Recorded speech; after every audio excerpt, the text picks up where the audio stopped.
আব্বা সেই কুমড়ি দি ভাত মাছ মাংস করে ইরে বাবা রে উঠুনে নাই ফুটুনি বেশি কাজের সাথে খোঁজ নাই আবার মাছ মাংস খাবে।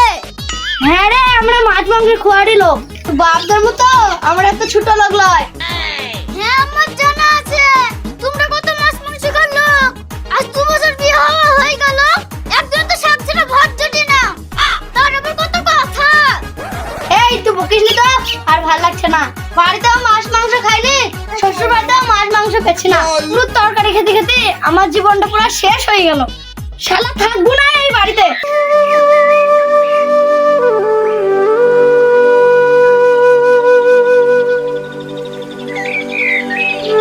রমজান তুই এখানে মন খারাপ করে বসে কেন?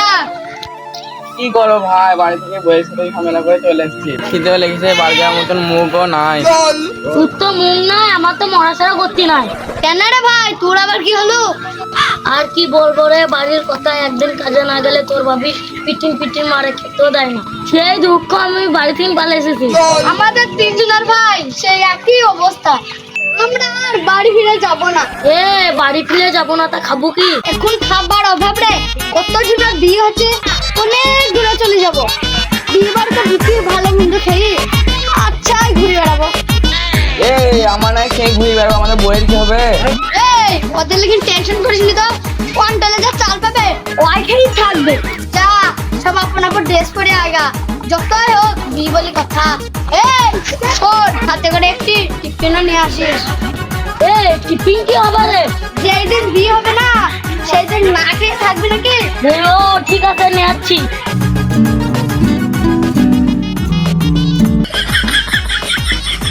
হনন করে হানলে হবে না গাড়ি থেকে মাছের গন্ধ শুনতে শুনতে যেতে হবে।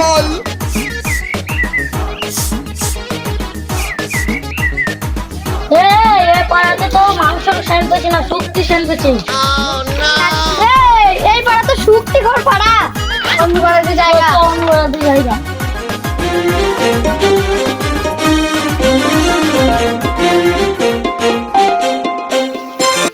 কি ব্যাপারে বিবাহ ছেড়ে চলে গেছি নাকি? তাই তো রে এই তো বিয়ে বাড়ি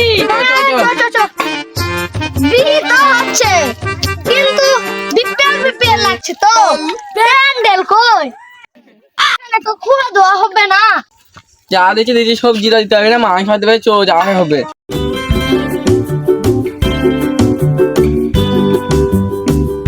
তোমরা কোথা থেকে এসেছো ভাই? তোমাদের কিন্তু চিন বাচ্চা নতুন নতুন লাগছে।